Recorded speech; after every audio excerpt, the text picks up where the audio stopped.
Hello guys, welcome back to my channel. இன்றைக்கி நம்ம சேனலில் ரொம்பவே டேஸ்டான மட்டன் தால்ச்சா தாங்க பார்க்க போகிறோம். வாங்க எப்படி செய்யலான்னு பார்ப்போம்.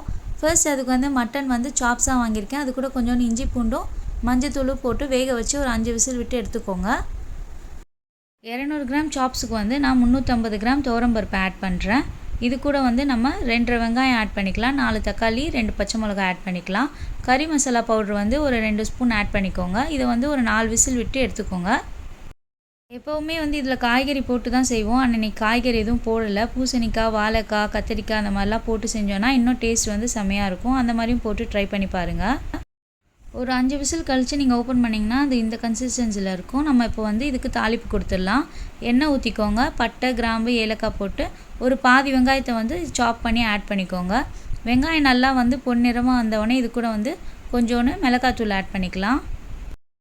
சைடில் புளி ஒரு நெல்லிக்காய் அளவுக்கு கரைச்சி எடுத்து வச்சுக்கோங்க. இப்போ இது பருப்பு மட்டன் கலவை இது கூட ஆட் பண்ணிவிட்டு புளி தண்ணியும் ஆட் பண்ணிக்கலாம்.